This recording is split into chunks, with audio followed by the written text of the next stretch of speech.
down on the brutal Iran regime, of course, until President Trump was the one to initiate the regime's demise. President Trump has a duty to protect Americans and the United States interests both at home and abroad. The administration engaged in earnest diplomacy to mitigate the Iranian threat. It became crystal clear, however, that the Iranian regime used the diplomatic process to buy itself time to reconstitute its ballistic missile inventories and nuclear weapons program.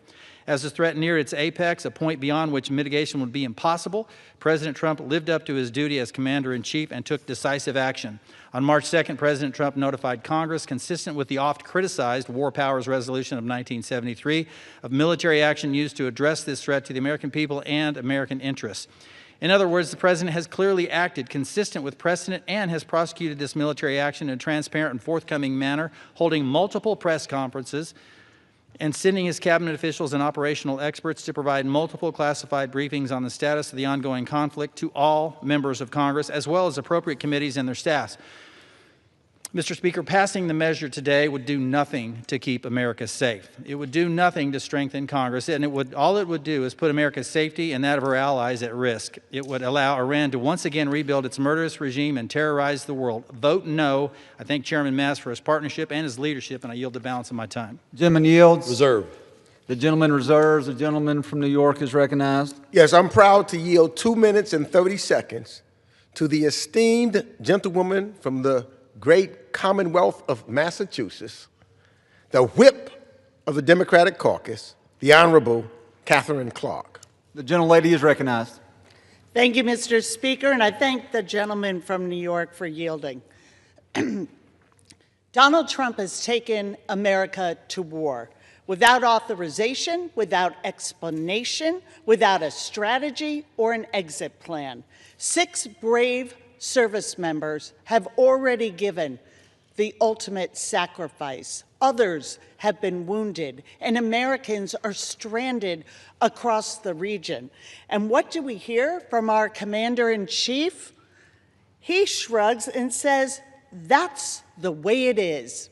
And how about that ballroom? The American people do not want their sons and daughters shipped to another war in the Middle East when they don't even know what the mission is. They want a country where their children can do better and reach higher than their parents did, where they don't just survive but can actually get ahead, where a doctor's appointment is not a luxury. And what are they getting instead? Republicans have been raiding their health care, their Social Security, their veterans' benefits, all to enrich the billionaire class. Illegal tariffs jacking up prices, secret police murdering Americans in the street, a corrupt DOJ that covers for pedophiles while denying their victims justice. But today, you can stand with Americans who are entitled to know what the objective of this war is, what the cost will be. They deserve to know the sacrifice will not just fall on working and military families, but will be shared by the wealthy and the powerful. Today, you can join us in telling the President that the Constitution is not just a suggestion, that our country belongs to its people, to the American people, and that the power to declare war belongs to the people's representatives, and that 250 years later, whatever Donald Trump may think, that America still has no kings. I yield back. Yields to the gentleman reserves. The gentleman reserves. The gentleman from Florida is recognized. Mr. Speaker, I'm pleased to yield 4 minutes to the gentleman from Alabama, Chairman of the Armed Services Committee, Mr. Rogers. The gentleman is recognized. Thank you, Mr. Speaker. I want to thank the chairman for yielding. I rise in strong opposition to this resolution. The intelligence is clear. Iran was attempting to rebuild its nuclear program. Iran was developing missiles that could place American bases in the region and our homeland at risk. The rapid expansion of Iranian missiles and drones posed an immediate threat to U.S. forces and partners in the region. and Iran's missile and drone arsenal acted as a conventional shield to its nuclear program. Faced with this threat, the president sought diplomatic solutions. But the Iranian regime refused to abandon their pursuit of a nuclear weapon. They refused to limit their ballistic missile arsenal, and they refused to rein in their terrorist proxies. Only when it became clear that Iran would not agree to a peaceful resolution did President Trump take decisive action and lawful action to protect the American people. As Secretaries Rubio and Hegseth have repeatedly explained, this is a limited military operation with clearly defined objectives. Those objectives are, number one, to destroy the Iranian missile, drone, and defense infrastructure posing a threat to U.S. forces and partners in the region. Number two, to degrade Iran's industrial capacity to produce additional drones and missiles. And number three, to destroy Iranian naval assets with the capacity to threaten U.S. forces and the free flow of commerce through the region. Achieving these objectives will ensure Iran can no longer threaten the U.S. or our allies. Past administrations have allowed the threat from Iran to grow and fester to the problem we have now. President Trump took decisive action to end the threat and restore the credibility of American deterrence. At this time, we should be focused on ensuring our warfighters have the resources and capabilities they need to succeed in this operation. We should not pass any resolution that will end this critical operation before achieving these military objectives. Doing so would needlessly risk the lives of American service members and American allies. I ask all members to pray for the safety of our men and women in uniform and honor those who have made the ultimate sacrifice. I also urge my colleagues to oppose this resolution, and I yield back the balance of my time. The gentleman yields, and the gentleman from Florida reserves. The gentleman from New York is recognized. Yeah, I'm happy to yield 5 minutes to the gentleman from Kentucky and the sponsor of this important resolution, the Honorable Representative Thomas Massey. The gentleman from Kentucky is recognized. I thank the gentleman from New York. Mr. Speaker, James Madison wrote to Thomas Jefferson in 1789, "The Constitution supposes what the history of all governments demonstrates, that the executive branch of power is the most interested in war and most prone to it. It has accordingly, with studied care, vested the question of war in the legislature. The Constitution is clear. Article 1, Section 8, Clause 11 of our Constitution provides Congress initiatory powers of war.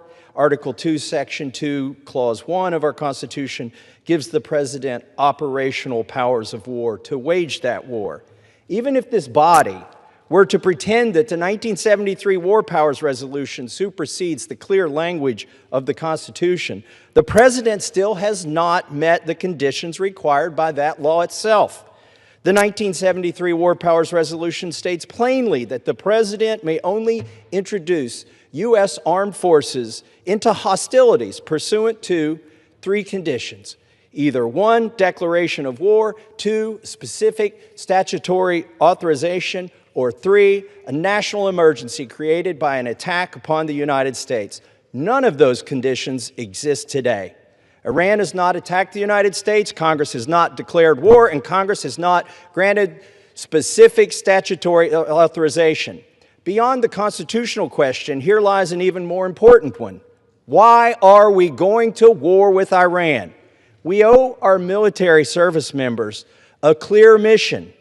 And American families in my district want to know how this is going to help them pay for groceries. How does this make them any safer in their schools or in their neighborhoods? How does this help them pay for housing? Have we learned nothing from the laundry list of wars and regime change experiments we sparked across the Middle East that have racked up a total of at least $8 trillion of debt in Iraq, Libya, Syria, Afghanistan? A sustained war with Iran will not stabilize the region. It's already ignited the region. It will radicalize new generations of terrorists, and it will send more swarms of refugees into Europe and the United States. Iran is not Venezuela. The Ayatollah was not a president. He was a religious leader from a region notorious for radical Islamists.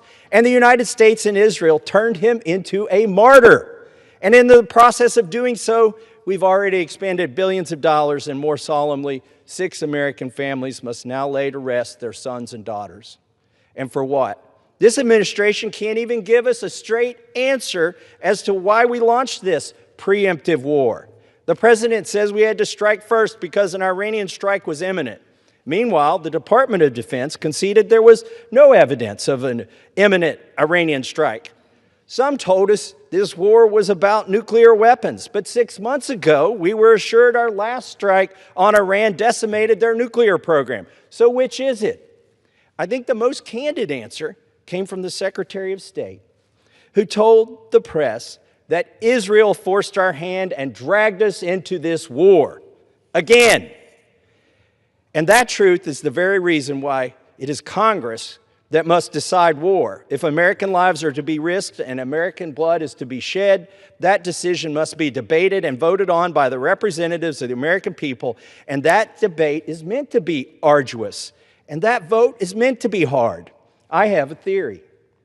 I think my colleagues don't want to go on record because we have a terrible track record of meddling in the Middle East. They don't want their name associated with this when it doesn't turn out well. But Congress cannot be bothered with its constitutional duty because for many in this chamber, it's easier to simply allow someone else's sons and daughters to be sent to combat without their vote. And to be clear, we aren't even here to declare war today. All we're voting on is a war powers resolution to reassert the Constitution, that Congress must decide questions of war. And if Congress wants war, then the Speaker should hold a vote to declare it. Some say Congress authorizes war when we pay for it, when we pass the budget bill. Here's the problem. We haven't taken on the hard work of defining the mission for our sons and daughters who are going to fight. That's not in the budget bill. It never is. And to the men and women who are engaged in combat, I sincerely thank you, and I pray for your safety. It is for you that I wrote this resolution. It is for you that all of us are here on this floor working so hard to force this vote so that you will have a clear mission that you deserve, so that you will know when you achieve it, you can come home. And with that, I urge support for this resolution, and I yield back. Gentleman from Kentucky yields, and the gentleman from New York reserves. The gentleman from Florida is recognized. Thank you, Mr. Speaker. I urge not supporting this resolution, but I am thankful that my colleague at least started to talk about that there is an Article II authority. He actually discussed that. And when is something an emergency? That's what a real debate can be. I've laid out very clearly a number of reasons why I believe in national emergency, why I believe that threat is imminent. A number of things that have happened. My colleagues over there said, well, something can't be imminent if it's been going on for years. To me, that would be the definition of imminent if it's been ongoing for years. But at least my colleague was willing to have that debate, although I disagree with him and urge not passing his legislation. I am pleased to now yield 3 minutes to the gentleman from New Jersey, Chairman of the Subcommittee on Africa, Mr. Smith. I thank you, the distinguished chair, for yielding. Gentleman is recognized. Thank you. Mr. Speaker, for far too long, Iran has held the world hostage with its nuclear threats, unbridled violence and hate, the pervasive use of torture and rape, and Nazi-like anti-Semitism. Iran is the world's worst state sponsor of terrorism. All diplomatic initiatives to secure peace, justice, and reconciliation with the Iranian dictatorship have been fruitless. President Trump is a man of his word and means it when he says Iran must never be permitted to acquire a nuclear weapon. Despite ample warnings and admonishments to negotiate seriously, which it has never done, Iran has defied U.S. diplomacy to end its decades-long quest to procure nuclear weapons and cease its despicable violence against Americans, Israelis, and the Iranians themselves. Among the many egregious concessions made in 2015 by President Obama to the Iranians was to get a deal included the removal of a treaty obligation that would have ended Iran's missile program and prevent the production of ballistic missiles that are today raining down on Americans, our military in the region, the Israeli civilians, and our friends in neighboring countries. In the debate on the House floor in 2015, I stood right here and said, Iranian Supreme Leader Ayatollah Khamenei criticized the call for Iran to end its ballistic missile program, characterizing it as a stupid idiotic expectation, claiming that the Revolutionary Guard should definitely carry out their program and not be satisfied with the present level of missiles. Khomeini said they should mass produce those missiles, and mass produce they have, killing thousands and putting millions more at risk. It is estimated that Iran produces 100 missiles each and every month. I would remind my colleagues that the Joint Comprehensive Plan of Action signed by China, France, Germany, Russia, and the UK, and of course the United States, the P5+1, had a sunset date of October 18th, 2025. I remember asking for, during debate in committee and on the floor, sunset? Did anyone think that in 2015 that Iran would somehow matriculate from a brutal dictatorship to a democracy in those 10 years? I mean, that provided the Iranians the incentive to wait us out, because then everything would be lifted, even in that flawed deal. Let me also point out to my colleagues that the Trump administration has refused, I say again, refused, to have the United States bullied by Iran. And the distinguished chairman before went through one instance after another where they have killed Americans. Even when they bombed us in Lebanon, there was a young man in the Marines from my district who was killed in that brutal act of war by the Iranian dictatorship. So I just say I'm against this resolution. May God bless and protect our courageous service members, as well as the IDF soldiers who are fighting this tyrannical Iranian dictatorship with incredible courage, professionalism, skill, and tenacity. Yield back. The gentleman yields. The Reserve. Gentleman from Florida reserves. The gentleman from New York is recognized. I'm delighted to yield 2 minutes to the gentleman from California, the co-sponsor of this important resolution, Representative Khanna. The gentleman is Ranking member, recognized. for your leadership. The world needs a new moral vision. America needs a new vision. We are seeing militarism erode the soul of our nation, leading to a regime change war in Iran and utter human devastation in Gaza. Simply put, we have lost our way. We are back to the law of the jungle, where might makes right and where the Middle East descends into a Hobbesian war of all against all. President Eisenhower warned that every warship built, every bomb deployed, every missile launched is a hospital and school foregone. A world in arms, he said, is stealing the hopes of our children. Today, this vote on Iran is not a procedural vote. It is a profoundly moral vote. It is a vote to direct our resources towards healing our own people, towards health care that saves lives, jobs that restore dignity, housing that shelters families instead of raining destruction on other nations. It is a vote to renew an America that leads once more through diplomacy, statesmanship, and principle. An America that strives to end cycles of violence rather than ignite them. An America that cooperates with other nations rather than bullying them into submission. An America committed to confronting child poverty, the climate crisis, and illiteracy to advance our shared humanity. An America that is respected in the world again. The world needs an America that finds its moral center, Mr. Speaker. Let us rise to this historic challenge. In this body, let us declare with courage and clarity that we reject this illegal and unjust war in Iran. Let us choose moral renewal over further moral decay. Thank you, Mr. Ranking Member. The gentleman yields, and the gentleman from New York reserves. The gentleman from Florida is recognized. Mr. Speaker, let me tell you why not to trust what was just said as the gentleman walks out. Here's what he voted for. Iran's ongoing nuclear escalation poses a serious threat to the United States and its partners. That's literally what he voted for. Use all means necessary to prevent Iran from attaining a nuclear weapon. To me, that seems pretty damn imminent. Mr. Speaker, I'm pleased to yield 3 minutes to the gentleman from Texas, Chairman of the Subcommittee on Europe, Mr. Self. The gentleman from Texas is recognized. Thank you for yielding, Mr. Chairman. I rise here in response to my colleague from across the aisle. I thought we were talking about the War Powers Act and not the Democrat social programs. That's what I'm going to do. President Trump's decision to strike Iran is not starting a forever war. It's ending a forever war. For half a century, the Islamic Republic of Iran has cast a shadow over the Middle East and trapped the region in a dark age. When the regime chants death to America, death to Israel, They mean it. The Islamic Republic is responsible for the deaths of hundreds, if not thousands, of Americans, thousands of Israelis, and tens of thousands of their own people, including up to 30,000 in just the last few weeks. Iran has slaughtered more Americans than any other terrorist regime in the world, and they will continue to kill Americans until they are stopped. Iran is the #1 sponsor of terrorism in the world by non-state actors, something that's not even contemplated by the War Powers Act.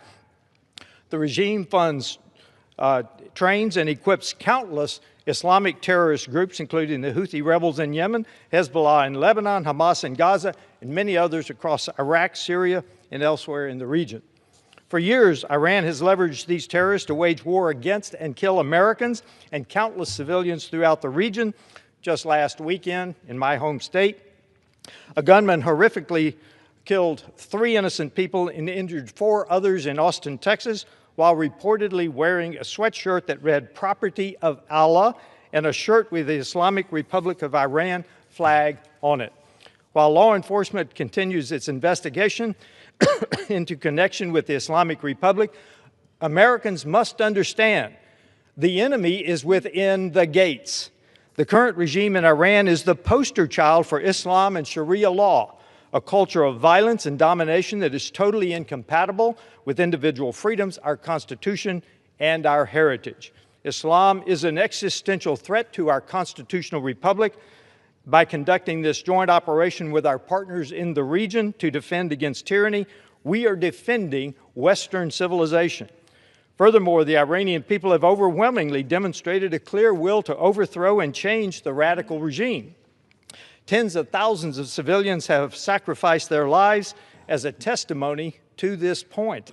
By giving the green light to epic fury, President Trump is giving the Iranian people a fighting chance to alter the course of history in the Middle East and the world.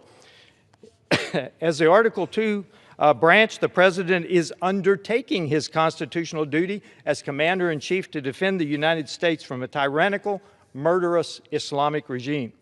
Finally, I would also like to note that since the War Powers Act was enacted, every president, both Republican and Democrat, has argued that this law is unconstitutional.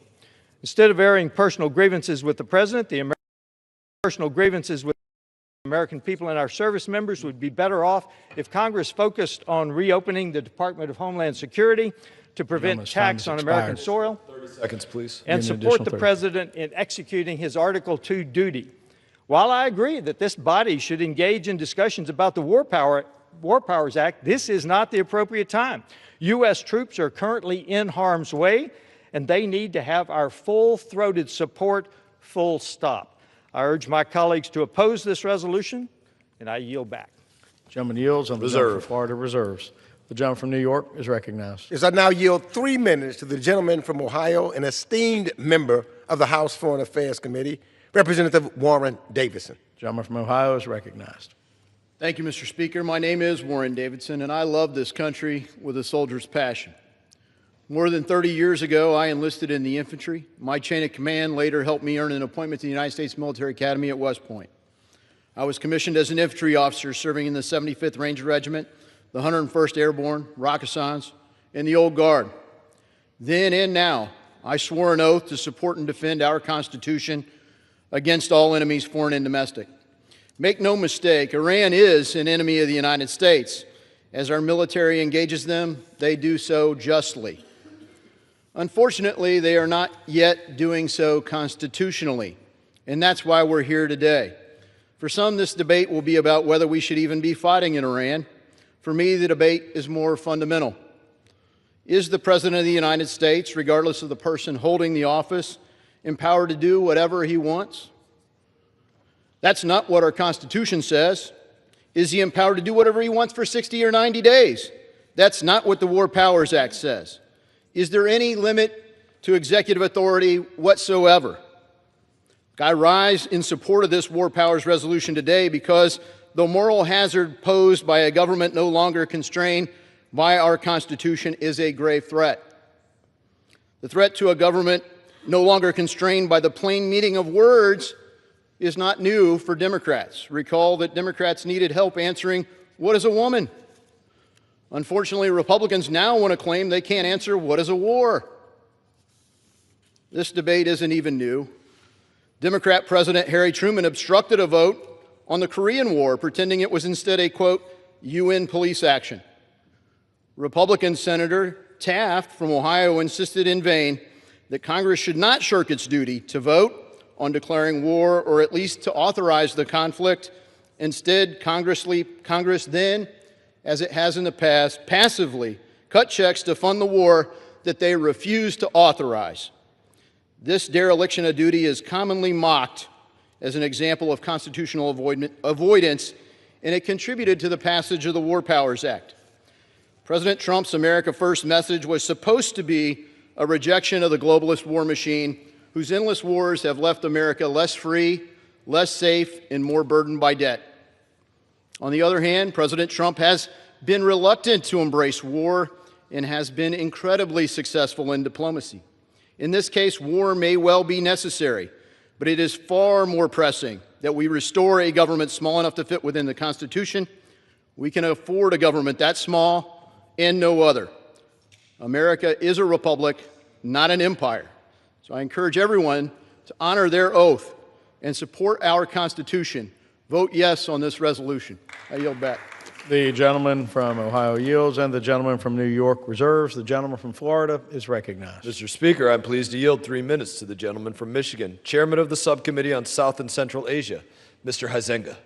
The gentleman from Michigan is recognized. Thank you, Mr. Speaker, and thank you to Chairman Mast. And my friend from Ohio, my Republican friend, knows I deeply respect him, his service to our country, and his consistency, frankly. That's something that we're not seeing from many of my colleagues on the other side of the aisle, and that is to be commended. We have a different opinion on whether this is legal or not. We all know that the reason we are here is that for nearly half a century, the Iranian regime has terrorized the globe with acts of cowardly violence through its own forces and proxy militias, namely Hamas, the Houthis, the Hezbollah, whom they have provided military, political, and diplomatic and monetary aid. They have killed approximately 1,000 Americans and maimed thousands of others, both Americans and Arabs, with roadside bombs and other IEDs. We've seen all the videos online with drones and missiles hurtling into malls, hospitals, and hotels. This has to stop.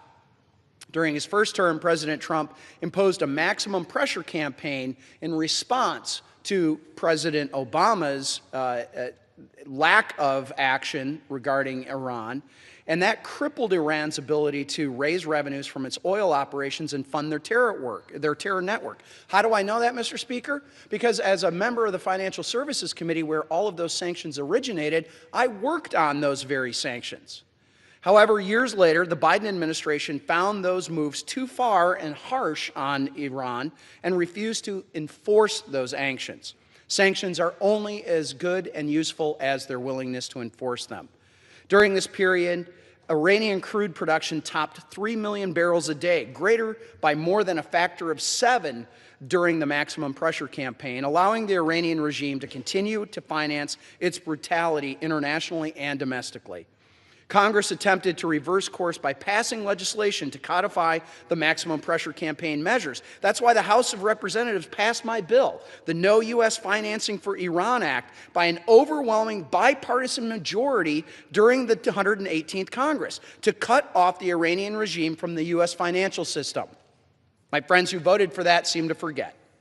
My colleagues on the other side of the aisle tend to forget that the Iranian regime directed an assassination attempt against the current president of the United States. And whether you like President Trump or not, no sitting president should be allowed to be a target by a foreign country without consequences. Peace through strength does not mean another open-ended war of the past. Operation Epic Fury is a defensive action using overwhelming force to protect the American people from an imminent and growing threat. Additionally, it cannot be ignored that Iran was producing conventional drones and ballistic missiles at an alarming rate until just this past weekend, and to provide a protective layer of defense for its nuclear ambitions and nuclear weapons development. The Trump administration has clearly defined. Gentleman's recognized. I'm sorry, for how long? 30 seconds. The Trump administration has clearly defined the mission, the objective, and the timeline. It's notified and briefed Congress on these operations. Simply put, Iran cannot, under any circumstances, possess the capabilities for having nuclear weapons. The Biden administration's official policy towards Iran summed up in one word: don't. That phrase underpinned one of the most ineffective foreign policy agendas in the 21st century. Give me a break. I urge my colleagues to vote against this resolution, hoping to score political points by tying the president's hands in the face of danger. It is time that we defend our liberty, our freedom, our neighbors, and this great nation in the face of Iran's systematic terror. With that, I yield back. Reserve. The gentleman reserves. The gentleman from New York is recognized. I'm now proud to yield 1 minute to the gentlewoman from California, the ranking member of the House Financial Service Committee, the Honorable Maxine Waters. The gentlewoman from California is recognized. Thank you very much. I am especially concerned about Iran's stockpile of enhanced uranium, which could be used at any time. I want you to know that the president has said, I want that the nuclear capability of Iran had been obliterated. However, prior to the first Trump administration, the U.S. was able to monitor the status of Iran's uranium under an agreement called the Joint Comprehensive Plan of Action, the JPOA. The U.S. negotiated this agreement with Iran in 2015, but Trump withdrew from the JCPOA in 2018. Now we have no way to track the status of Iran's dangerous uranium stockpile. This war must be stopped. I urge my colleagues to vote for the resolution. Gentlelady yields. Gentleman from Florida is recognized. Mr. Speaker, I think the last speaker just said she was worried about Iran's uranium stockpile and that it could be used any time. That seems pretty damn imminent to me, too. I'm pleased to yield 3 minutes to the gentleman from Florida, Chairman of the Subcommittee on Oversight and Intelligence, Mr. Mills. Gentleman is recognized. Thank you, Mr. Chairman. Thank you, Mr. Speaker. The chairman is right. We just pointed to the 3 key things that you need in order to have lethal force against the United States. One is intent. I think that Iran and the regime has made it very clear when they're chanting death to America, the thousands of lives that they've changed with either maiming or killing American troops or civilians abroad, but also likelihood. We know that they're able to build 100+ missiles a day. They know they had ICBMs. We've now found out they had the hypersonic ballistic capabilities as they've targeted over 6 different countries. But you know, the thing that we talk about, the JCPOA, as it was just mentioned, Resolution 2231, where the administration tried to come up with an idea of a negotiation that led to diplomatic and peaceful solutions. But it was continually violated by this regime, as even the General Secretary Ban Ki-moon and Gutierrez had pointed out multiple times, as the Iranian regime sent mid-range ballistic missiles to the Houthis and into other areas to continue to attack Americans and the West. But the hypocrisy is what I really want to point out here, not the fact that we already understand the Article 2 authorities that the president has, which is well within the bounds constitutionally, not to mention the fact that this body, before I came into Congress, was already abdicating their roles and responsibilities under Article 1, Section 8, Clause 11, when they started doing things like AUMFs. But let's point to things like what we saw in Libya. It was very clear in 2011, as we see here in military intervention, that it was without prior congressional authorization, relying instead on a UN Security Council resolution and legal justification from the Department of Justice that argued that the administration had limited non-ground troop missions and doesn't constitute hostilities. Mr. Chairman, that's exactly what we have here, no ground troops. But it also goes on further to justify, under the United Nations mandates, international mandates, and the legal justification, to say that because they were focused on protecting civilians, not sustained fighting, and didn't involve ground troops.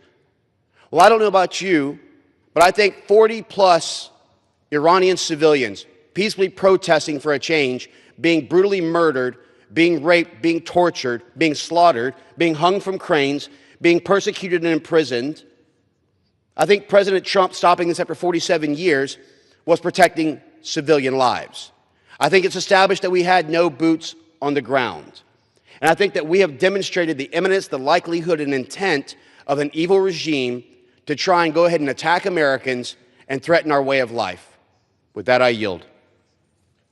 I don't quite reserve yet. I would just let the Speaker know I think the gentleman about to speak on the other side, Mr. Raskin, also voted to say Iran's ongoing nuclear escalation poses a serious threat to the United States and its partners, and to use all means necessary to prevent Iran from obtaining a nuclear weapon. He must have thought it was pretty damn imminent, too. I now reserve. Gentleman reserves. Gentleman's recognized. I proudly yield 2 minutes to the gentleman from Maryland, the ranking member of the House Judiciary Committee, the Honorable Representative Jamie Raskin. Gentleman is recognized. I thank the Speaker and the ranking member. Yes, use all lawful and constitutional means. I heard one of our colleagues across the aisle just say, well, yes, Article 1, Section 8, Clause 11 does give Congress the exclusive plenary comprehensive power to declare war, and not the president, and we could be debating it, but the president's already taken us to war, so it's too late. It would undermine the cause for us to debate it. What a humiliating, self-defeating argument for a member of the Article 1 branch of Congress to be making. Don't you understand? That destroys our power to declare war. If any president can plunge us into a war and thereby defeat our exclusive plenary power over it. The framers weren't fooling around when they did that. They knew that the kings were constantly plunging their people into wars of deception, conceit, plunder, imperial avarice, fantasy. Constantly, the kings were doing that. They didn't want to leave it up to one person to decide whether or not to send a whole country into war and to put our sons and daughters at risk. That is an awesome, solemn responsibility that must be vested in the representatives of the people. All the people, which is why both the House and the Senate are involved in it. So whether you think this war is the most brilliant strategic breakthrough and moral cause since World War II, or you think it's an absolute strategic blunder built on lies like the last wars in Iraq or the war in Afghanistan, which cost thousands of lives and more than $1 trillion, wherever you are on that policy question, can we not agree as members of the Article 1 branch that it's up to us? We've got to vote on it. We've got to debate on it. I'm hearing very interesting, good arguments all over the spectrum on this. That's why it's reposed in the representatives of the people to decide it. Not Donald Trump, not J.D. Vance, not Tulsi Gabbard or anybody else in the executive branch. It's our decision. Everybody should be voting yes on this resolution. Gentleman from New York reserved. Gentleman from Florida is recognized. Mr. Speaker, I've heard it brought up many times that we get to vote to declare war. We do. But it is enshrined in the Constitution that the president gets to defend the United States of America because of national emergencies. These kind of emergencies that the last gentleman voted to say, use all means necessary to prevent Iran from obtaining a nuclear weapon. That seems like an emergency to me. I am pleased to yield 3 minutes to the gentleman from New York, chairman of the Subcommittee on Middle East and North Africa, Mr. Lawler. Thank you, Mr. Chairman, and thank you, Mr. Speaker. This past weekend, President Trump launched military operations against the terrorist Iranian regime alongside our ally Israel, killing the Ayatollah and many of his top lieutenants in the IRGC and the Council of Clerics. This operation came after almost a year of negotiations to reach a diplomatic solution to end Iran's nuclear ambitions, its ballistic missiles program, and funding of terrorism. But time and again, we were left empty-handed because of the regime's unwillingness to honestly negotiate in good faith. After exhausting all potential diplomatic means, only then did the president initiate Operation Epic Fury. And it's also important to point out that this engagement is not a new war. The Iranian regime has been at war with America for 47 years. They have been attacking Americans, our military, and our allies and our partners. They advocate for death to America. They hate us. They hate America. They hate Israel. They hate Europe. They hate the West. They massacre their own people for simple public dissent and peaceful protest. They send money to Hamas, Hezbollah, the Houthis, and other terror proxies around the world with the express interest of killing Americans and Israelis. They funded the October 7th terrorist attack that murdered and kidnapped not just Israelis, but Americans. And now, the Ayatollah and his conspirators paid the ultimate price. This is the maximum pressure campaign President Trump advocated for. This is how we secure our national security so that Americans can be free and safe, and our allies in the Middle East be free and safe. The long-term strategic benefits here in regards to peace and stability are immense. The only way to ensure peace and economic prosperity in the Middle East is to eliminate the single greatest threat to it. As far as the War Powers Act goes, the President is fully compliant. Congress was notified. Congress was briefed. The fact is, the President has 60 to 90 days to conduct this operation. And if Congress sees fit at that time, we will address it.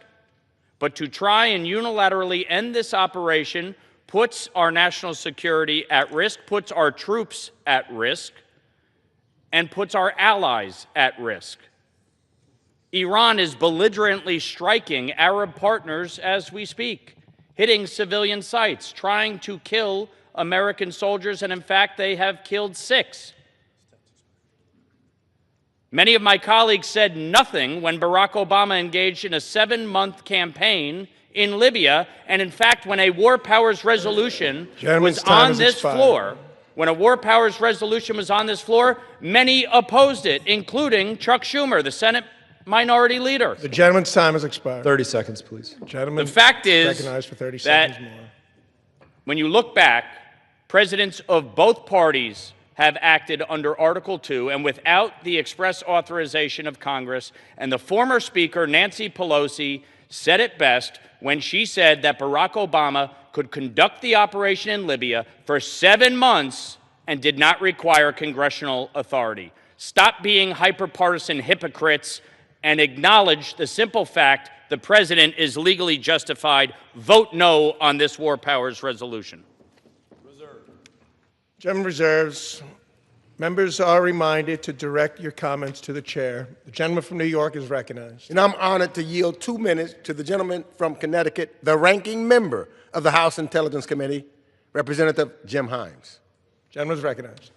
Thank you, Mr. Speaker, and I thank the chairman for the recognition.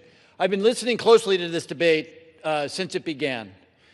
The arguments being made by half of the representatives of the people of the United States, the arguments as to why they should abrogate their constitutionally mandated duty are bizarre to me. Most of the arguments have been something that is not an argument, that Iran is evil, that they hate the U.S., that they mean us ill. The majority will find no argument over here that that is true. But oddly enough, the founders, when they wrote the Constitution, they didn't say you shall declare war only when it's not clear that the belligerent is evil or means us ill. It was a categorical demand that the representatives of the people, because blood and treasure would be consumed, that the representatives of the people not just be informed, but that they provide authorization. Now, I've heard the majority say that the danger was imminent. I'm the ranking member of the Intelligence Committee, and I can tell you with authority that in the last 10 years, Iran's ability to create mayhem, while still very substantial, is at an ebb. The president himself said that the nuclear capabilities were obliterated, his word. Hezbollah has been largely rolled up in Beirut by the Lebanese armed forces. We have a pretty good sense of what the Houthis are capable of and how to counter them. So if the argument is imminent, that's absurd. There was no imminent threat to the United States Friday or Saturday of last week. And by the way, the argument that my friend from New York just made, which is that Obama did it, that's beyond absurd. I wasn't here when Obama did it. We weren't asked to vote on it, but I remember telling the vice president at the time that our Constitution demands congressional assent. Congress was not notified. It was not briefed, but that doesn't matter. What matters is that the Constitution is clear that with 6 dead Americans, with our treasure being consumed, we must approve this action. Gentleman's time has expired. Vote yes. 30 more seconds. It's not about informing. And by the way, this Congress was not informed. 8 members of this Congress were informed. It is about, and set aside, if you will, for a moment, the Constitution. Should the representatives of the people authorize an action that will kill many of those people and that will consume blood and treasure? Our framers certainly said the answer to that question is yes. Let's not abrogate our constitutional duty or our constitutional power. Vote yes on this resolution. I yield back. Gentleman yields. Gentleman from New York. Gentleman from New York. Reserves. Gentleman from Florida is recognized. Let's poke a few holes in the intelligence ranker's story here. At an ebb, they've been knocking jets off our aircraft carriers. They've been attacking in places like Syria and Iraq. They killed 3 U.S. service members at Tower 22 in Jordan, but he can say it's at an ebb. And let's poke one more hole in this. As ranker of the Intelligence Committee, he did not vote to say that Iran's ongoing nuclear escalation poses a serious threat to the United States and his partners. That seems like an odd thing that the ranker of the Intelligence Committee wouldn't vote for. I'm pleased to yield 3 minutes to the gentleman from Kentucky, Mr. Barr. Thank you, Mr. Chairman. I rise in strong opposition to this dangerous and misguided war powers resolution that would weaken our country and serve as a gift to our enemies. The radical terrorist regime in Tehran, the world's leading state sponsor of terrorism, has targeted and killed thousands of Americans since 1979. The United States, Israel, and all of our allies are safer because the Ayatollah is dead. Since the taking of our hostages from our embassy in 1979 to the infamous 1983 Beirut barracks bombing that killed 241 U.S. Marines, to the attack on the USS Cole that left 37 Navy sailors dead, to the maiming and killing of thousands of U.S. military members during the global war on terrorism, the Iranian terrorist regime has always posed a grievous threat to the United States, and Operation Epic Fury is neutralizing that threat, and it's been a tremendous success. President Trump promised that Iran can never obtain a nuclear weapon. He is acting on that promise to make the world a safer place, and he is complying with the law in doing so. Not just in complying with the notification requirements of the War Powers Resolution, not only through the consultation provisions, and not only with routinely updating the Congress, but also under the Commander-in-Chief powers. As a legal matter, the President of the United States doesn't need the permission of Congress to engage in hostilities to protect the American people. The Commander-in-Chief clause gives the President the exclusive power to command the military in operations approved by Congress, and it also gives the President substantial independent power to direct military operations so long as the President does not infringe on the exclusive powers of the Congress. And what are the exclusive powers of Congress? The declaration power. We have been silent on that. And appropriations, the power of the purse. This Congress has appropriated funds to defend the country, and we increased appropriations through the reconciliation bill this year. The NDAA is the policy of this Congress, which identifies Iran as a threat to our country. The Constitution was clear that Congress has the sole authority to declare war, which changes the legal status of the country. But the framers did not think that the language meant that the President and Congress have to work together all the time to turn the keys of the war power. The founders were practical men. They understood that Congress is slow to act. And Alexander Hamilton argued in Federalist 70 that energy in the executive is essential for national security, unity, secrecy, dispatch, and decision. And he contended that a single president is vital for defending the country. So Congress's real power is not just the declaration power, it's the power of the purse. So if my friends want to constrain the President, they have the authority to do it through the appropriations process. They do not have the constitutional authority to constrain the President from defending this country and defending our national security, advancing our national security, and ridding the world of this menace. I yield back. Gentleman yields. Reserve. Gentleman from Florida reserves. Gentleman from New York. I now yield 2 minutes to the gentlewoman from California, the House Foreign Affairs Committee, ranking member on the Africa Subcommittee, Representative Sarah Jacobs. Thank you, Mr. Ranking Member. I rise today as a voice for my generation and for my community in San Diego, the biggest military community in our country. When presidents from both sides of the aisle have taken military action, it's our service members, our young people who are sent into harm's way. They sacrifice their bodies, their mental health, their time with their loved ones, and even their lives for us. And while they're willing to make those sacrifices, we in Congress should be damn sure it's worth it. And too often, it's not. Too often, wars last longer and cost more than promised. Too often, regime change plans go awry, like we've already seen with the deaths of 6 service members, hundreds of civilian deaths, and rising gas prices.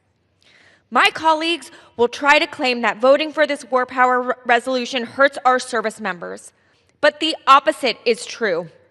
We owe our service members a real debate before we send them into harm's way. Voting yes is a vote for our military, to ensure that their sacrifices won't be in vain. And if any of my colleagues vote no, they should come to my district, look our service members in the eye, and explain why they believe debating before we risk their lives is a bad thing.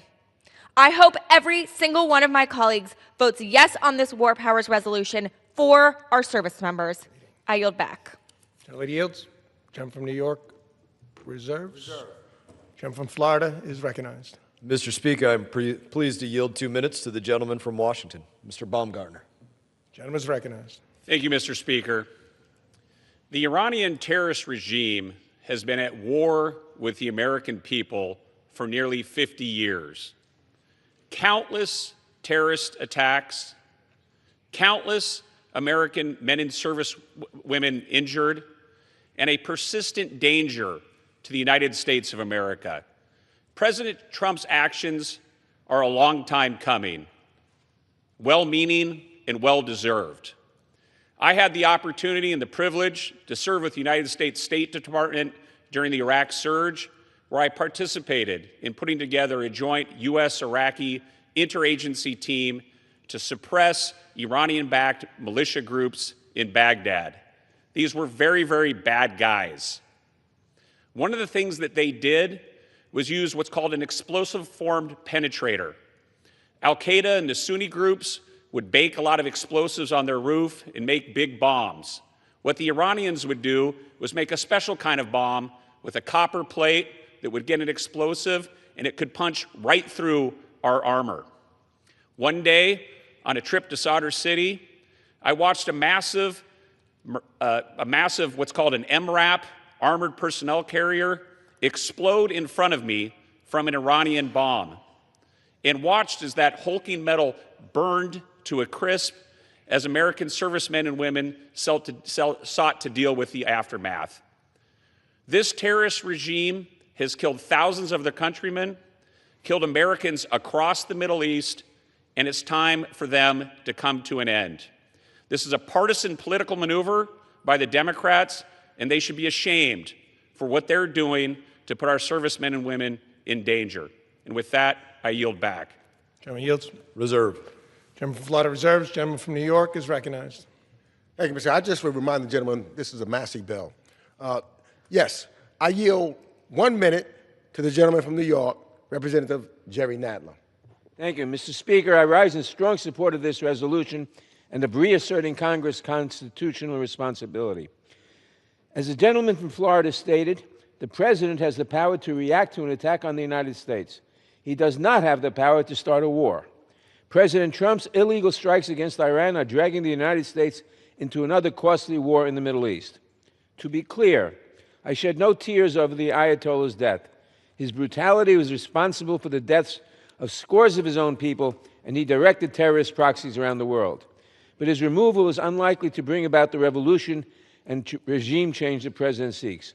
We had a diplomatic agreement with Iran that did contain their nuclear threat with constant verification, but President Trump tore up that agreement. This unnecessary attack is a clear violation of the Constitution.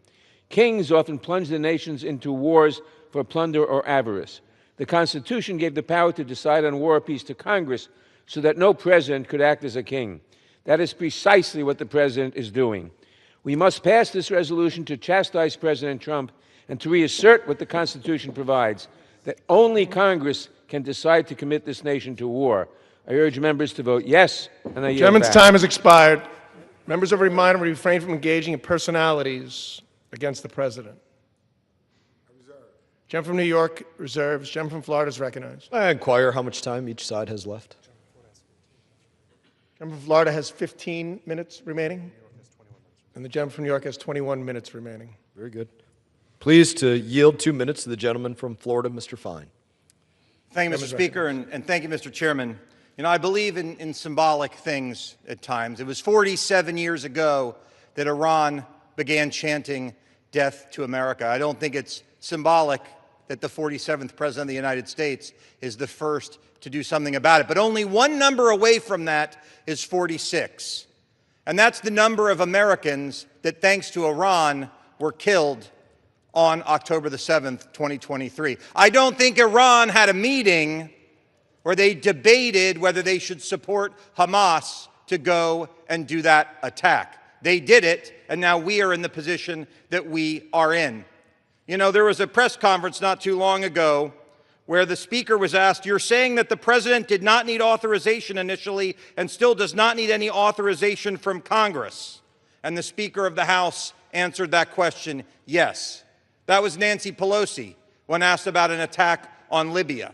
President Trump is doing exactly what he is authorized to do, protecting the United States by making sure a terrorist regime cannot attack us using nuclear weapons. And while there may be some who want to wait until we're nuked to have that discussion, I'm not one of them. I support the president. I support his judgment. He has not let us down. He has defined the mission in clear, compelling, and concise ways to make sure they don't get nukes, to make sure they can't develop intercontinental ballistic missiles, and to make sure they don't have a military shield to support them as they do that. We don't have to have a debate before he does that sort of thing. That's what our framers intended. And the fact of the matter is I wouldn't trust some of the people in this room to have that debate if we wanted to put handcuffs around him before he did that. The president is doing the right thing. We should stand by him. We should trust Trump because he's not letting us down and he won't let us down. Thank you, Mr. Speaker, and I yield back. Gentleman yields. Reserved. Gentleman from Florida reserves. Gentleman from New York is recognized. I yield 2 minutes to the gentleman from Texas, the House Foreign Affairs Committee's ranking member on the Western Hemisphere Subcommittee, Honorable Representative Joaquin Castro. Gentleman is recognized. Americans do not want and cannot afford another war in the Middle East. On Saturday morning, Americans woke up to the shocking news that our nation was at war again in the Middle East. There was no public justification, no vote to authorize this war in Congress. And why this war? Why now?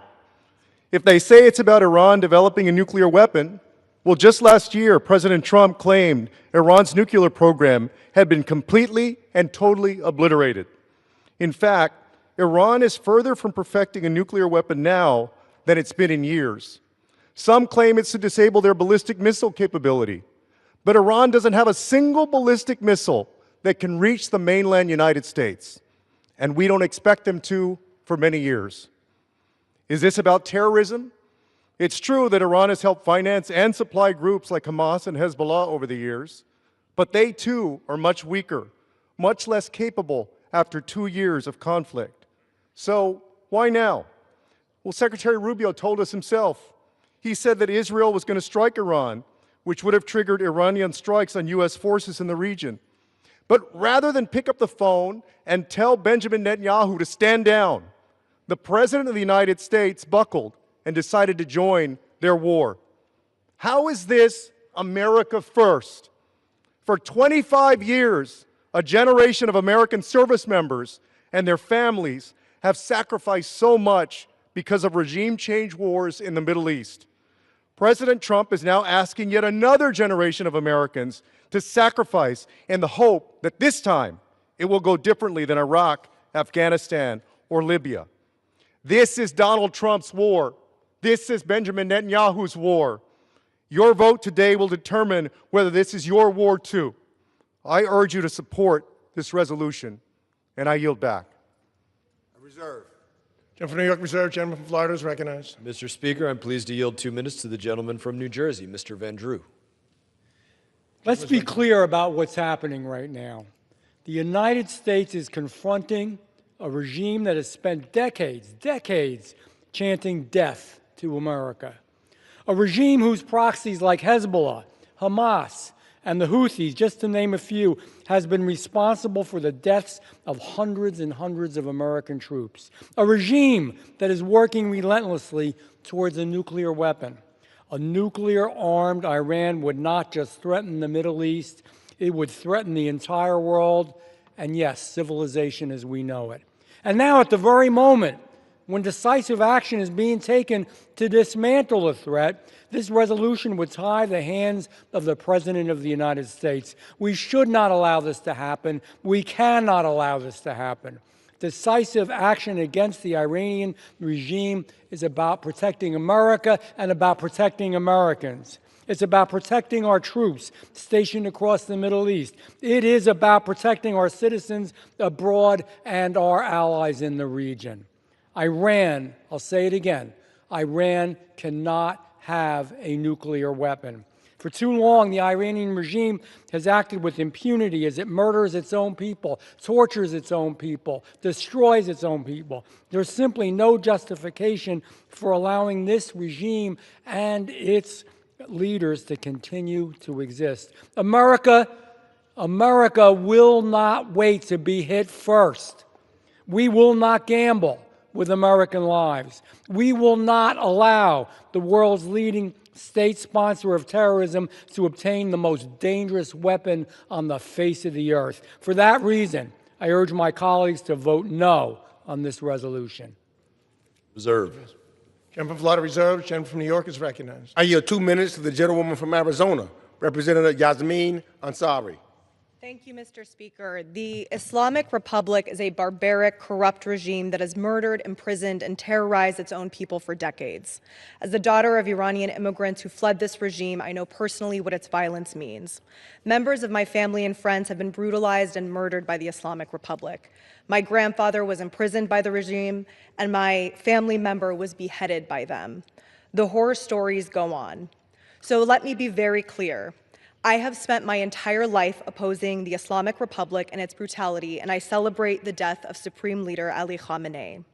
At the same time, as an American congresswoman who swore an oath to the United States Constitution, I am deeply concerned by President Trump's decision to launch an illegal war, because it is in fact illegal, against Iran without congressional authorization and without presenting a clear plan to the American people. War carries profound and deadly consequences for our troops, for the American people, and for the entire world. It's the most serious decision that a nation can make, and the American people deserve debate, transparency, and accountability before that decision is made. The Constitution is clear. The power to declare war rests with Congress. I want nothing more than a free Iran and safety and security for innocent Iranians. That requires more than force. It requires seriousness, accountability, and a real plan to support the Iranian people in determining their own future.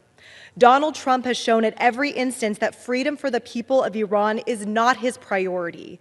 Every few hours, the administration jumps to a new justification or objective for this war, but never is a democratic transition and self-determination for Iranians a part of the discussion. This was echoed last night by senior administration officials at the briefing to members of Congress. Ultimately, this vote is about the legitimacy of our democracy and of our Constitution, and that is why I will be voting yes on the War Powers resolution. Gentleman yields. Gentleman from New York reserves. Gentleman from Florida is recognized. Thank you, Mr. Speaker. Before I reserve again, I would just invite the previous speaker to explain if Iran posed an emergency, an existential threat to America. I'd be happy to hear it, but I reserve. Gentleman reserves. Gentleman from New York. I now yield 1 minute and 30 seconds to the gentlewoman from Minnesota, Representative Ilhan Omar. Thank you, Mr. Speaker. I rise today to support this resolution. Donald Trump is unilaterally dragging this nation into an illegal and unjustified war with Iran. As someone who survived the horrors of war, I know that bombs do not build peace or create stability. Military strikes will not make us safer. They will inflame tensions and push the region further into chaos. Every time we abandon diplomacy, we choose destruction. We know who will bear the costs of this decision: innocent civilians caught in the crossfire and young service members sent into harm's way. The American people are exhausted by endless wars built on false promises and paid for with American and foreign lives. Congress must reassert its constitutional authority. I urge my colleagues to vote yes to stop U.S. involvement in another illegal forever war. Thank you, and I yield back. Gentlelady yields. Gentleman from New York reserves. Gentleman from Florida is recognized. Thank you, Mr. Speaker. I heard the same comments about Venezuela, but no forever war there. And that did bring peace and stability to the Venezuelan people. So I guess we're proving the previous comments wrong. I'm pleased to yield 2 minutes to the gentleman from Ohio, Mr. Miller. Thank you, Mr. Chairman. Thank you, Mr. Speaker. I rise today in strong opposition to this resolution. Directing President Trump to withdraw combat operations in Iran is not only foolish, it's dangerous. Pulling back now will solidify the regime's brutal grip on the great people of Iran and put the American troops in grave danger. My colleagues on the other side of the aisle are claiming we must pass this resolution because President Trump acted without an imminent threat to the U.S. forces in the region. Are we serious? No imminent threat. Okay, Iran and its proxies have been soaking themselves in American blood for nearly 50 years. Are we to believe that their 1, ballistic missile program isn't dangerous, 2, their nuclear program isn't anything, or 3, their vast proxy network of terrorists all over the world? That's not an imminent threat to U.S. forces? Our veterans know the answer to that question. They, unlike most of us, have been fighting Iran well before the start of Operation Epic Fury. They've been under imminent threat for decades, attack after attack. Iran and its proxies have seldom passed up an opportunity to kill Americans, and the other side of the aisle knows it. The President is well within his Article 2 authorities to defend U.S. forces from needless bloodshed. To do so, Iran's offensive military capabilities must be destroyed. This is not a war of choice. This is an intervention to prevent a future full-scale war in the Middle East that we must avoid. President Trump knows this, and so do my colleagues on the other side, but the difference is that President Trump has the foresight to make this difficult but prudent decision. As we debate in this chamber, our military is quickly dismantling the Iranian threat, and when this is all over soon, we will be much safer for it. God bless and protect our armed forces, and our prayers are with the fallen and their families. We are able to stand here today because of generations of their sacrifice. Semper Fidelis. Thank you, Mr. Speaker. I yield back. Gentleman yields. Reserve. Gentleman reserves. Gentleman from New York. Proud to yield 2 minutes to the gentleman from Massachusetts, the ranking member on the House Rules Committee, Representative Jim McGovern. Gentleman's recognized. Mr. Speaker, nobody is defending the Ayatollah. There is no love lost for a brutal government that sponsors terror and murders their people. Iran has been doing this for decades. Everybody knows that. And so my question is this: why wasn't Donald Trump in favor of regime change until this weekend? Why did he campaign on swearing he would never send American kids to fight and die in the Middle East? Republicans can't answer because they were against war with Iran until exactly the second Donald Trump decided to go to war. And now they're all running around sounding like neocon lunatics. America can't take this level of gaslighting. I went to the classified briefing. There was no imminent threat. I guess unless Republicans want to redefine the word imminent to mean stretching back 47 years. This whole thing is just so transparently built on lies. Republicans went from imminent threat to regime change to nukes back to imminent threat in the last 24 hours. I'll tell you what this is, Mr. Speaker. This is Iraq 2.0. I still remember the lies about WMDs. I voted against that war too. At least George Bush had the decency to lie to people's face. And by the way, no congressional vote can legitimize this because there was no imminent threat. There was no UN Security Council resolution. So this war is illegal no matter what you want to call it. And it's not Donald Trump's kids that will have to go fight and die for their draft-dodging dad. It's not the children of the billionaire Epstein class. It's working-class kids who are going to put their lives on the line. Shame on Republicans. I'm sick of this BS. We're spending billions of dollars a day on a war, and we can't even get Republicans to join us to expand health care in America. How the hell is this America first? You guys broke your top campaign promise. Good luck with that. I hope the defense contractor money was worth it. Shame on you all. The mask is off. You're all just a bunch of Your time's pathetic expired. neocon warmongers. Members are reminded to refrain from engaging in personalities toward the president. Gentleman from Florida is recognized. Mr. Speaker, I'm pleased to yield 3 minutes to the gentleman from California, Vice Chair of the Foreign Affairs Committee, Mr. Issa. Before I begin, in addition to the disparaging of the president, Mr. Speaker, the previous speaker implied that this was about money from defense contractors. Shame on anyone who would say that. 47 years ago, I was a young captain, a first lieutenant about to be captain, when the war was declared against us. Iran has been at war with us for 47 years and at war with the world. In 1982, I was a young captain when they killed 220 Marines, their bombs, their proxies in Lebanon. To say that, in fact, this is not defense of America against the country that every day for 47 years has said, we are the evil ones and we must be destroyed. So first of all, the right to defend, going back to Thomas Jefferson, has not been a question of the Constitution. It has been an obligation of the president. So to invoke the War Powers Act as though this is not defense, and then to imply that there's any purpose other than to recognize that this pervasive threat that has killed Americans and others around the world decade after decade was getting stronger and stronger. And even though I hear that there was no UN, there was no this or that, I have visited Ukraine, where their assembled parts are killing Americans, Russians, Ukrainians, anyone they want because they're an exporter of terror. The fact is, around the world, we are at war with this country of Iran. In my ancestral country of Lebanon, today their proxies are firing on Israel in support of their hatred of the little Satan, we being the big Satan.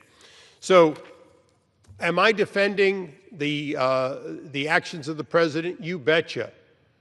And I have defended it for my entire quarter of a century here, regardless of the party. The only thing I can't defend is the idea that we have placated and empowered Iran time and time again so that today the job is harder and longer than it otherwise would be. Lastly, there is no question if we withdraw or cease at this time, we are saying to the next Ayatollah, the next supreme leader, that in fact the United States will not see this through, and we will be empowering them to spread their terror, to have more American blood on their hands as a result. I urge no on this resolution because it is not only unconstitutional, but it is so ill-advised at a time in which we are defending America. I thank the gentleman. Yield back. Thank you, Mr. Issa. And I would point out that the next speaker as well, it would appear, voted to say, use all means necessary to prevent Iran from obtaining a nuclear weapon. He clearly thought there was a pretty damn imminent threat going on there, but I look forward to hearing the remarks. I reserve. The gentleman from Florida reserves. The gentleman from New York Also is recognized. thought the president would follow the Constitution. I yield 1 minute and 30 seconds to the gentleman from Pennsylvania, Representative Chris Deluzio. The gentleman is recognized.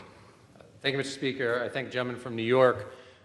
I support the bipartisan war powers resolution, and we find ourselves once again in a foolish regime change war, much like the one that my generation was sent to serve in Iraq, that cost thousands of lives, $1 trillion+ And I've heard lots of justifications on the other side for why this, number one, isn't a war. Well, I heard the gentleman from New York call it a war. It's what it is. The defense secretary has called it a war. That's what this is. I've seen pointing to different authorities here and there between the laws that might justify this. The Congress has not declared war. The Congress has not provided a statutory authorization for the use of military force. And the third condition of the War Powers Resolution that could allow the president to do such a thing is that the United States is under attack. We, of course, were not under attack when the president started this war that we don't need to fight today. That's the War Powers Resolution. Those are the three bases that a president can use force under the War Powers Resolution. And let's not forget, the American people want life less of a ripoff here at home. They want health care they can afford, housing, I go on and on. What they don't want is Americans coming back in flag-draped caskets and billions of dollars spent overseas. Today, I asked Trump administration officials for the cost of this war. They can't answer the question. Those are the basic things you got to know before you send Americans to fight. We should support this resolution and put a stop to this now. I yield back. Gentleman yields. Gentleman reserves. Gentleman from Florida is recognized. Mr. Speaker, I'm pleased to yield 2 minutes to the gentleman from Pennsylvania, Mr. Muser. Thank you, Mr. Chairman, for your leadership, your service, and your sacrifice. Mr. Speaker, I rise in opposition to H.Con. Res. 38, which would limit the president's ability to protect the American people from Iran's terrorist regime. I believe that this resolution, and may be misunderstood, sends a troubling message to our troops and a perhaps interpreted welcome message to our enemy. The Wars Power Act is very clear. Enacted in 1973, requires the president to notify Congress within 48 hours of deploying forces, and the president has 60 days before he must seek congressional approval.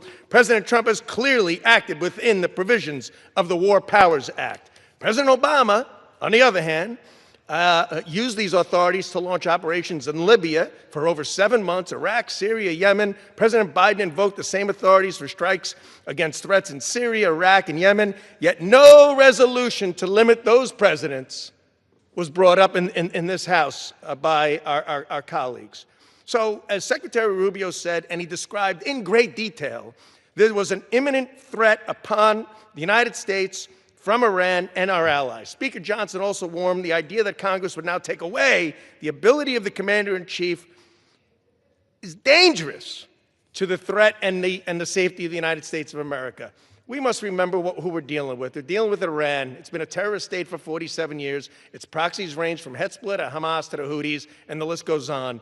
And directly and through these proxies, Iran has maimed and killed thousands of Americans. They orchestrated the massacre on Israel on October 7th. We know this. They are, in fact, doing their very most to continue enriching uranium to make weapons grade. According to Special Envoy Witkoff, just the other day, the Iranian negotiators opened negotiations by bragging about presently controlling 460 kilograms of uranium enriched to 60%, enough for weapons-grade material for 11 bombs within 4 to 6 weeks. Because of this regime's reign of terror, their own civilians rose up and protested, Mr. Speaker, and over the last 2 months, there are reports that as many as 90,000 Iranian civilians were murdered. President Trump has strategically developed regional trust throughout the Middle East. This is why we have a strong coalition in the region to confront this threat. Today, Iran is an island, thanks to the strategy of the Trump administration. The Iran of the past, one that oppresses and commits terrorism and all kinds of atrocities on its own people in the world, is history. I yield back. Gentleman yields. Reserve. Gentleman reserves. Gentleman from New York is recognized. I yield 2 minutes to the gentleman from Texas, Representative Lloyd Doggett. Gentleman's recognized. From his first day in public office, President Trump has made it clear that he wants to rule America by imperial decree. He didn't want to be king just for a day in America. He wants to be king of the universe. Congress is just a nuisance that can be avoided. The courts, an occasional speed bump. And international law, that's just a suggestion to this president. In his decree declaring war on Iran, he glibly responded to the loss of American life by saying, "That's the way it is." With no clear objectives, no approval from the Congress, no commitment to keep the ground troops out, more American deaths and billions of taxpayer dollars wasted will be the way it is.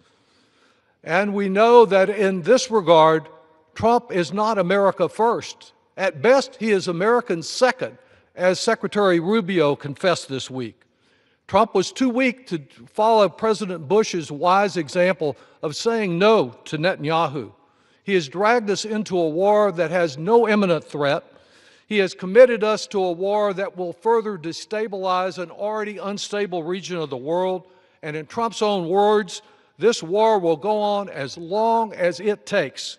Well, the last war like that cost 4,400 American lives and $2 trillion of taxpayer money.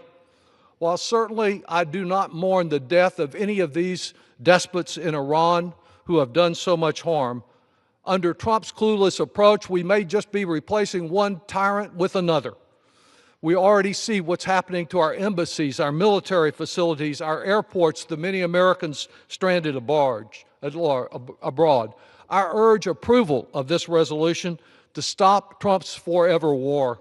Unless it is approved, Trump will be here only encouraged to grab more and more power on his drive for total authoritarian one-man rule in this country and the world. I yield back. Gentleman yields. Members are reminded to refrain from engaging in personalities towards the president. I reserve. Gentleman reserves. Gentleman from Florida is recognized. Thank you, Mr. Speaker. I think I figured something out. If my colleagues keep saying that 4 days is forever, maybe that's why they can't talk about what imminent threat means. They can't figure out the definition of these things. Imminent threat. I've done pretty well to define what makes Iran an imminent threat. They don't want to speak about that and don't even want to acknowledge it a little bit, that, hey, maybe there's even a little chance that Iran could attack us this day or this. Don't even want to acknowledge it the slightest bit. Want to paint it as though it's just black and white, no shot whatsoever, no threat at all coming from Iran, even though they voted for things to say use all means necessary to prevent Iran from getting a nuclear weapon. It's amazing to me, and we know they have difficulty defining other words as well. I reserve the balance of my time. Gentleman reserves. Gentleman from New York is recognized. I never heard Donald Trump say it was an imminent threat. I yield now 1 minute to the gentleman from California, Representative Jimmy Gomez. Thank you. Mr. Speaker, I rise today in strong support of this War Powers Resolution. This is a war of choice disguised as a war of necessity. During the last several days, President Trump offered a shifting list of justifications: regime change, retribution, helping protesters, stopping Iran's missile and nuclear weapons program, a program that Trump claimed just last year that he obliterated, and a ballistic missile program that the Department of Defense says is not going to be capable of reaching the U.S. until 2035. Then Secretary of State Marco Rubio offered another, that he had to strike first in case Iran might retaliate after a possible Israeli attack. Think about that. Not because Iran posed an imminent threat, not because Congress authorized war, but because someone else might attack. This is not a strategy. This is cherry-picking facts and lying to the American public to justify a predetermined decision to launch a war. So Americans asking two questions: why are we doing this, and how does it end? The Constitution is clear. The president cannot start a war alone. So we need to make sure that the people's representatives are involved, because once troops are in harm's way, troops are in harm's way, missions expand and working families get a knock on the door that changes their lives forever. The cost of this war will not just be measured by dollars spent, but in lives lost, bodies broken, and conflicts that rarely stay confined to where they began. With that, I yield back. Gentleman yields. I reserve. Gentleman reserves. Gentleman from Florida is recognized. I reserve. I am prepared to close if the gentleman is prepared to close. Gentleman reserves. Ready to close. Gentleman's recognized. Mr. Speaker, first let me be clear about what this resolution is not. It's not a vote for or against war with Iran. It's not an authorization for use of military force. It does not prevent the United States from defending itself. It does not restrict our U.S. military from protecting our troops or our assets or our interests. You may have heard some of those claims from the other side today. They are wrong. So what is this War Powers Resolution? What is it? It's simple. It simply requires hostilities to stop unless and until Congress does what the Constitution says it should do, authorize them. That's what the Constitution says. It affirms a basic principle. No president